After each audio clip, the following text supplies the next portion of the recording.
పులివిందుల మండలానికి సంబంధించిన జెడ్పీటీసీ ఉప ఎన్నిక ప్రచార సమయం మరొక గంటలో ముగుస్తూ ఉంది. 4 సమయం గంటకు ప్రచార సమాప్తమవుతుంది.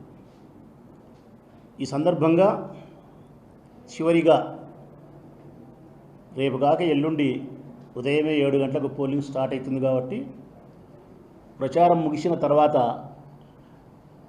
మీడియా ద్వారా మీకు నేను పెద్దగా చెప్పేదానికి అవకాశం ఉండదు కాబట్టి ఇప్పుడే రాష్ట్ర ప్రజలందరికీ చెప్పాలనుకునే విషయాన్ని, ముఖ్యంగా పోలీస్ అధికారులకు చెప్పాలనుకునే విషయాన్ని మీడియా ప్రతినిధుల ద్వారా వేదిక చేసుకొని సవినయంగా సహృదయంతో అర్థం చేసుకోమని చెప్పి విజ్ఞప్తి చేస్తూ ఉన్నా.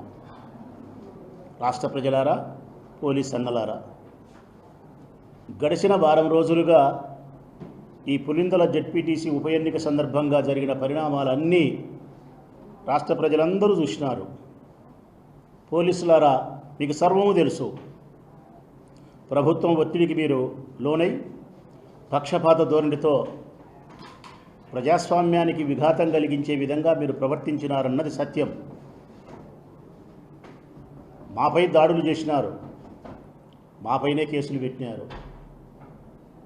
మాపై దాడులు చేసిన వాళ్ళను, హత్యా ప్రయత్నం చేసిన వాళ్ళను అరెస్ట్ కూడా చేయలే.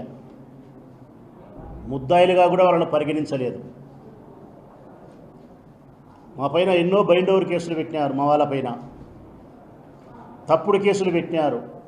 ఒక కేసులో అయితే 50 మంది ముద్దాయిలు చేసి తెలుగుదేశం పార్టీ రాసిచ్చిన లిస్టు ప్రకారం ఈ పులివిందుల మండల పరిధిలో ఏ గ్రామాలైతే ఉన్నాయో ఆ గ్రామ నాయకులు రేపు ఎలక్షన్లకు ఉపయోగపడకుండా ఉండేదానికోసం వాళ్ళని ముద్దాయిలు చేసినారు. కేసే తప్పుడు కేసు, వాళ్ళకి సంబంధమే లేదు, సంఘటనే జరగలే, అయినా పెట్టినారు. మాకు బాధ కలిగితే మీ దగ్గరికి చెప్పుకోనికి వస్తే పర్మిషన్ లేకుండా వచ్చినారని చెప్పి 11 మంది ముద్దాయిలు చేసినారు. ఇలా ఎన్నో మీరు మాకు ఇబ్బందులు, అవమానాలు, కష్టాలు కలిగించినారు. ప్రజాస్వామ్యానికి విఘాతం కలిగించినారు. భరించినాం. కానీ చివరిగా మీకు నేను విజ్ఞప్తి చేస్తూ ఉండేది ఒకటే, కనీసం ఎల్లుండి జరగబోయే 12వ తారీఖున జరగబోయే ఎన్నికైనా ప్రజల చేత మీరు ఓటు వేయించగలుగుతారా అని అడుగుతా ఉన్నా. నేను స్వేచ్ఛగా ప్రజలు తమ ఓటు హక్కును వినియోగించుకునే స్థితిని మీ పోలీస్ శాఖ కలిగిస్తుందా అని చెప్పి మనం అడుగుతా ఉన్నా. నేను ఏ విధంగా మీరు ప్రవర్తిస్తారో 12వ తారీఖు సాయంకాలానికి ఈ రాష్ట్రం, ఈ ప్రపంచం చూస్తుంది. కానీ మీరు ఇలాగే ప్రవర్తిస్తారని చెప్పి నా మెదడు, నా మనస్సు చెప్తా ఉంది. నాకు తెలిసినటువంటి నా మెదడు, నా మనస్సు చెప్తా ఉండే విషయాన్నే ఈ రాష్ట్ర ప్రజలకు చెప్తా ఉన్నా. ఒకవేళ నేను చెప్పింది తప్పైతే నా అభిప్రాయానికి భిన్నంగా పోలీస్ శాఖ గొప్పగా ఉద్యోగాన్ని నిర్వహించగలిగితే నాకంటే సంతోషపడేవాడు ఎవడు ఉండడు. తప్పనిసరిగా నేను క్షమాపణ కోరుతా పోలీస్ శాఖను, మీ పట్ల తప్పుగా మాట్లాడినాను అని చెప్పి అభినందిస్తా మిమ్మల్ని. ఒక పౌరునిగా, ప్రజాస్వామ్యాన్ని గౌరవించే వ్యక్తిగా ఒకవేళ నేను చెప్పిందే కరెక్ట్ అయితే పోలీస్ అన్నలారా, ప్రజాస్వామ్యం ఎదుట మీరు మోహరిల్లి పశ్చాత్తాపంతో క్షమాపణ కోరాల్సిన రోజు ఒక రోజు వస్తుంది. ఆ స్థితి మీకు రాకూడదని నేను కోరుకుంటా ఉన్నా. ఇక వీళ్ళు చేయబోయేది ఏమిటంటే, రాష్ట్ర ప్రజలారా, ప్రజలు ఓటేస్తే మేము గెలుస్తామనే విశ్వాసం మాకుంది, సంపూర్ణమైనటువంటి విశ్వాసం ఉంది. ఒకవేళ నిజంగా ప్రజలే ఓటు హక్కులో పాల్గొని మేము గెలవకపోతే ఓడినప్పటికీ కూడా మేము బాధపడం. ఆ ఓటమిని స్వీకరిస్తాం. ప్రజా తీర్పుగా మేము శిరోధార్యంగా మేము భావిస్తాం. ఎక్కడైనా మాలో పొరపాట్లుంటే ఆ పొరపాటును సరిదిద్దుకునే ప్రయత్నం చేస్తాం. ప్రజలు ఓటేసి మేము ఓడితే. కానీ ఈ పులిందల తాలూకాలో ఇంతవరకు ప్రజలు ఓటేసిన ప్రతిసారి 1978 నుంచి ఏ ఎన్నికలో కూడా దాదాపుగా రాజశేఖర రెడ్డి కుటుంబమే గెలుస్తూ ఉంది, జగన్మోహన్ రెడ్డి గారి కుటుంబమే గెలుస్తూ ఉంది. ఈ ఎన్నికల్లో కూడా 175% మంది ఓటర్లు జగన్మోహన్ రెడ్డి గారి కుటుంబ పక్షాన ఉన్నారు. 25% మాత్రమే తెలుగుదేశం పార్టీ పక్షాన ఉన్నారు. గత ఎన్నికల ఫలితాలు అవే చూపిస్తున్నాయి. ఇప్పుడు ప్రజల్లో ఉండే వాస్తవ సత్యం కూడా అదే. అది నాకు తెలుసు, వారికి తెలుసు, మీడియా సోదరులకు తెలుసు, యావత్ ప్రపంచానికే తెలుసు. కానీ ఈ ఎన్నికల్లో గెలవడానికి తెలుగుదేశం పార్టీ ఉపయోగించుకుంటూ ఉండే ప్రధానమైనటువంటి అస్త్రం పోలీస్ శాఖ. పోలీసులు ఉపయోగించుకుంటా ఉంది. రేపు ఏం జరగబోతుందో చెప్తానని చెప్పినా కదా రాష్ట్ర ప్రజలకు, పోలీస్ అన్నలకు కూడా చెప్తా ఉన్నా కదా ఏం జరగబోయేది. ఈరోజు సాయంకాలానికి 5 గంటలకు ప్రచారం ముగుస్తుంది. ఎన్నికల నియమావళి ప్రకారం ఇతర ఊర్ల నుంచి వచ్చిన నాయకులమైన మేము 5 గంటల తర్వాత ప్రచారం చేయకూడదు. ఈ పులివిందుల మండలములో మేము ఉండకూడదు. ఇది పోలీసు వారి చట్టం, ఎన్నికల నియమం. ఆ నియమాన్ని పురస్కరించుకొని 5 తర్వాత ప్రతి 5 నిమిషాలకు 10 నిమిషాలకు మా పైన ఒత్తిడి చేసి వారే స్వయంగా ఇక్కడ ఉండి మమ్మల్ని ఊరు సాగనంపుతారు. దీన్ని మేము గౌరవించాల్సిందే, బయటికి పోవాల్సిందే.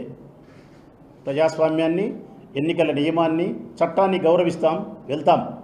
మాతో పాటు తెలుగుదేశం పార్టీకి సంబంధించిన నాయకులు, ఎమ్మెల్యేలు ఎవరైతే ఉండారో వాళ్ళందరినీ కూడా పంపుతారు. వాళ్ళకు కూడా ఊరి దగ్గర పని ఉంటుంది కాబట్టి పోతారు. కానీ రేపటి దినం సాయంకాలం 6 నుంచి 8 లోపల, రేపటి సాయంకాలం 6 నుంచి 8 లోపల ఎక్కడెక్కడైతే పోలింగ్ స్టేషన్లు ఉన్నాయో, నల్లబరెడ్డిపల్లె కావచ్చు, మరొకపల్లె కావచ్చు, ఎర్రిపల్లె కావచ్చు, ఈ కొత్తపల్లె ఎక్కడైతే ఉన్నాయో ఆ పోలింగ్ స్టేషన్లు ఉండబడిన గ్రామాలలోకి తెలుగుదేశం పార్టీకి సంబంధించిన నాయకులు, ఎమ్మెల్యేలు, 100 మంది ప్రజలు, 100 మంది వారు అనునీయులతో ఆ గ్రామాల్లోకి చేరుకుంటారు. ఈరోజు మమ్మల్ని పంపిస్తారు, రేపు వారిని రప్పిస్తారు. మాకు అవుటు, వారికి ఇన్ను. ఈ వార్త తెలిసి మేము రేపు రావాలనే ప్రయత్నం చేస్తే ఎక్కడ చూసినా ఈ పులివెందుల చుట్టూ అష్టదిగ్బంధం చేసినట్టు చేసి చెక్ పోస్టులు పెట్టి మమ్మల్ని ఎవరిని రానీరు. వచ్చే ప్రయత్నం చేస్తే మా పైన కేసులు నమోదు చేసి పోలీస్ స్టేషన్లో కూర్చోబెడతారు. వారు మాత్రం యథేచ్ఛగా వస్తారు. నేను చెప్పిన ప్రకారం రేపు సాయంకాలానికి ఆ గ్రామాలకు, ఒక్కొక్క గ్రామానికి ఒక్కొక్క ఎమ్మెల్యే, ఒక్కొక్క గ్రామానికి ఒక్కొక్క ప్రధానమైన నాయకుడు బాధ్యత తీసుకొని కొన్ని 100 మంది వారు అనునీయులతో అక్కడికి చేరుకొని బస చేస్తారు. ఇక మమ్మల్ని పంపించిరి. ఆ గ్రామంలో ఉండే మా వైఎస్ఆర్ కాంగ్రెస్ పార్టీ ప్రధానమైన గ్రామ నాయకులు ఎవరైతే ఉండారో వాళ్ళను ముద్దాయిలు చేసి తప్పుడు కేసుల్లో జైలుకు పంపిరి. ఒకవేళ జైలుకు పోతామైన భయంతో వారు తప్పించుకొని పోయి ఊరి బయట ఎక్కడో తలదాచుకుంటే ఊరిలో ఉండరు. అదైనా వారికి లాభమే. వారి ఉద్దేశం కూడా అదే. ఎన్నికల సమయానికి 12వ తారీఖు ఆ గ్రామ నాయకులు, వైఎస్ఆర్ కాంగ్రెస్ పార్టీ గ్రామ నాయకులు గ్రామంలో ఉండకుండా బయటికి పోవాలా, లేదంటే పోలీసులకు చిక్కి స్టేషన్లన్నా ఉండాలా. ఆ గ్రామ నాయకులు ప్రధానమైన వాళ్ళు తప్పుడు కేసుల ముద్దాయిలు చేసినారు కాబట్టి మాకు దూరమవుతారు ఈ ఎన్నికకు. తర్వాత ఉండే ద్వితీయ శ్రేణి నాయకులు, గ్రామంలో తర్వాత ఉండే నాయకులు, కార్యకర్తలు ఎవరైతే ఉండారో వాళ్ళ మీద బైండోరు కేసులు పెట్టి అనేక రకాల నెపాలతో పోలీస్ స్టేషన్లకు పిలిపించి అక్కడిని నిర్బంధించే ప్రయత్నం. చివరిగా ప్రతి గ్రామంలోనూ వైఎస్ఆర్ కాంగ్రెస్ పార్టీ నాయకత్వాలను, కార్యకర్తలను క్లీన్, వారిని మాత్రం 100 మందిని గ్రామాలలోకి రప్పించడం, ఎమ్మెల్యేలను కూడా రప్పించడం. 12వ తారీఖు ఉదయం పోలింగ్ స్టార్ట్ అవుతుంది. మా తరఫున ఆ తర్వాత ఉండబడిన మనుషులైన ఏజెంట్లుగా కూర్చుంటారు. ఆ ఏజెంట్ల పైన బయట నుంచి వచ్చిన ఎమ్మెల్యేల స్థాయిలో ఉండే నాయకులు, మనుషులు 100 మంది దౌర్జన్యం చేసి ఏజెంట్ను బయటికి లాగే ప్రయత్నం చేస్తారు. పోలీసులు ప్రేక్షక పాత్ర వహిస్తారు, చూసి చూడనట్టు ఉంటారు. ఆ తర్వాత మీరే సైక్లింగ్ చేస్తారు, మీరే దొంగ ఓట్లు వేస్తారు, మీరే రిగ్గింగ్ చేస్తారు. ఎక్కడ పడితే అక్కడ, ఏ వాతావరణాన్ని బట్టి ఆ వాతావరణం. రిగ్గింగ్ చేసుకునే చోట రిగ్గింగ్ చేస్తారు, సైక్లింగ్ చేసే చోట సైక్లింగ్ చేస్తారు, దొంగ ఓట్లు వేసే చోట దొంగ ఓట్లను పంపిస్తారు.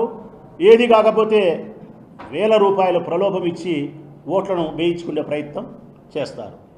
ఇలా అన్ని రకాలుగా ఉదయం 7 నుంచి ఏ అరగంటో 3/4 గంటో ప్రశాంతంగా ఉండే వాతావరణం అనిపించినా 8 తర్వాత నుంచి 12 లోపల కంప్లీట్గా మీ చెప్పు చేతుల్లోకి తీసుకునే ప్రయత్నం, ప్రజాస్వామ్యాన్ని మీ చెప్పు చేతుల్లోకి తీసుకునే ప్రయత్నం చేస్తారు.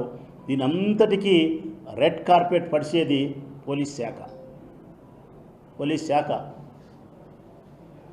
ఒకవేళ ఇది నేను చెప్పేది తప్పైతే ప్రజలు ఓట్లు వేయాలా, స్వేచ్ఛగా ప్రజలు ఓట్లు వేయాలా. ఎక్కడ ఒక చిన్నపాటి అవాంఛనీయ సంఘటన జరగకుండా ప్రజలు స్వేచ్ఛగా వారి ఓటును వారి వినియోగించుకొని వేయగలిగితే ఇప్పుడు నేను మాట్లాడిన మాటలన్నీ కూడా తప్పవుతాయి.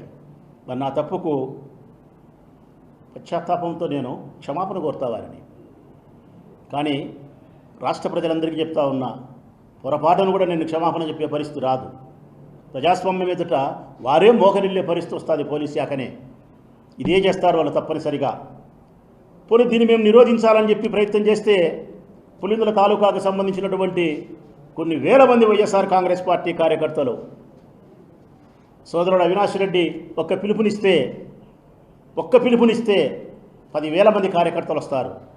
ఆ 5-6 పోలింగ్ స్టేషన్ల దగ్గరికి 10,000 మంది కార్యకర్తలు పోగలుగుతారు. మరి అక్కడ జరిగేది ప్రజాస్వామ్యమా, యుద్ధమా? ప్రజల చేత ఓటు వేయించడమా, లేకుంటే యుద్ధం చేయడమా? ఇది సరైన పద్ధతి కాదు కదా. ఒకవేళ మేము పోతామంటే పోలీసులు రాణిస్తారా? రాణించకపోయినా మేము పోయే ప్రయత్నం చేస్తే అక్కడ జరిగేది హింస కాదా?